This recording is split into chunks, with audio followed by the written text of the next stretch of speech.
var şu dünyada. Şehit olup Rabbinin huzuruna gitmek. Rabbinin huzuruna vardıkları zaman, o şehitler cennete girdiği zaman Resul-i Zişan Aleyhisselatü Vesselam Efendimiz anlatıyor. Dünyanın neresinde olursa olsun ezilen, açlık, kıtlık, zulüm, sefalet ve ızdırap çeken bütün...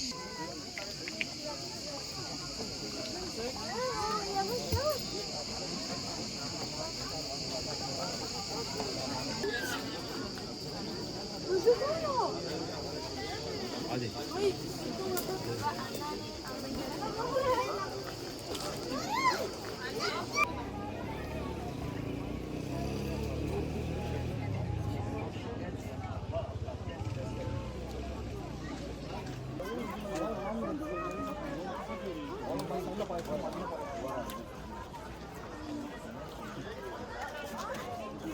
Allah'ın izzetine yemin ederek söylüyorum.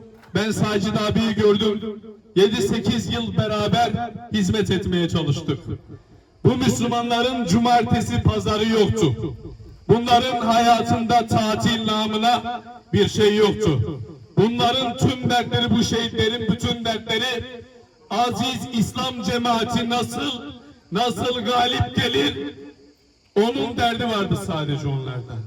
Allah-u Teala'nın dini, ilahi kelimetullah nasıl yeryüzünde hakim olur, onun derdi vardı. Bakın dava arkadaşları anlatıyor.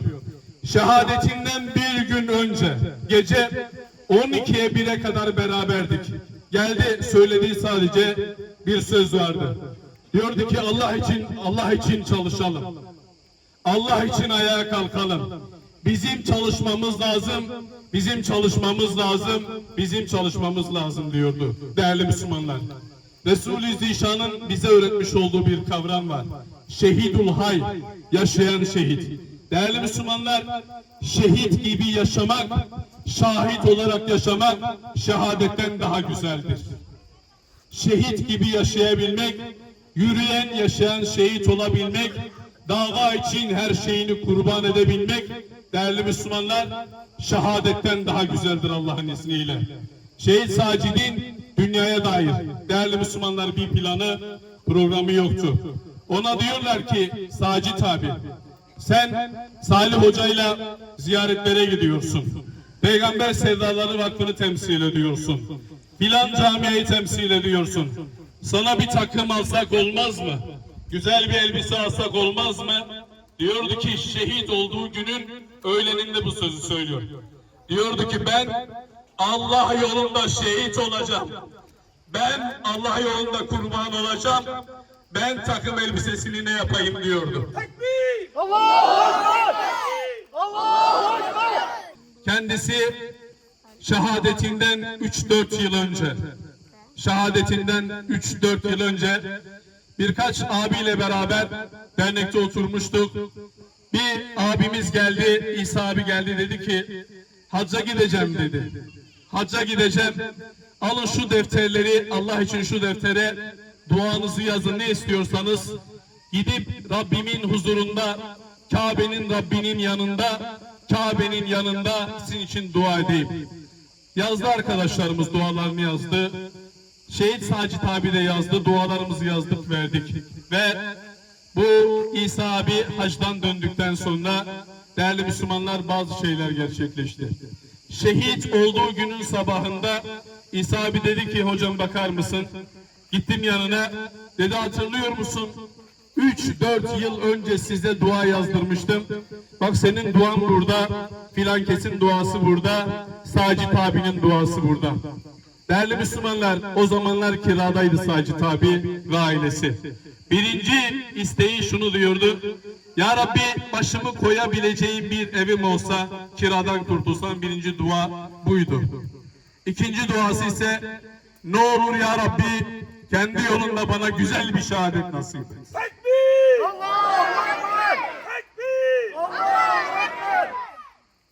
Ve kıymetli Müslümanlar, Allah-u Teala ona secdede güzel bir şehadet nasip etti. İsa abi diyor ki beni ne zaman görse, diyordu ki İsa, Allah-u Teala Allah-u Teala'ya dua etmen için duaları yazdık. Sen gittin, dua ettin. Allah-u Teala bize evler verdi. Allah-u Teala Toki'den ev çıkardı bana. Yarın inşallah Rahman Allah-u Teala şehadet için yaptığım duayı da kabul eder.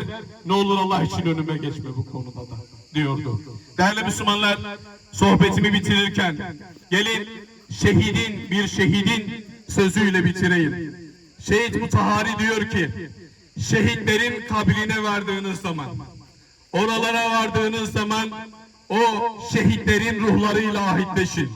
Deyin ki ey şehitler, vallahi bu saatten sonra sizin davanızı sürdüreceğimize, bir an bile yerimizde durmayacağımıza, aziz İslam davasını götürebildiğimiz her yüreğe götürebilme adına sizlere söz veriyoruz. Sizin ruhlarınıza söz veriyoruz ve bu sözümüze de sadık kalacağız diye şehitlerin kabri başında onların ruhlarına söz verin. Ve değerli Müslümanlar, biz şehit verdik demeyin, biz şehitle beraber izzet ve şeref kazandık deyin. Ve bununla beraber Allah-u Teala vermiş olduğunuz bu sözle, o şehitlerin kanlarının bereketiyle Allah-u Teala sizlere zaferler nasip edecektir diyor. Ve biz de burada şehitlerimizin huzurunda Vasfi abinin, Hüseyin abinin, Sacid abinin huzurunda söz veriyoruz. Onların ruhlarıyla ahitleşiyoruz. Ey aziz şehitlerimiz, vallahi sizin davanızı sürdüreceğimize, bir an bile durmayacağımıza, bütün her şeyimizi aziz İslam davasına, aziz İslam cemaatine kurban edeceğimize sizin ruhlarınızı şahit kılıyoruz. Rabbimiz bizlerden kabul eylesin. Allah'ım bütün samimiyetimizle gönüllerimizi ve ellerimizi açtık. Dua ve niyazda bulunuyoruz. Kabul eyle.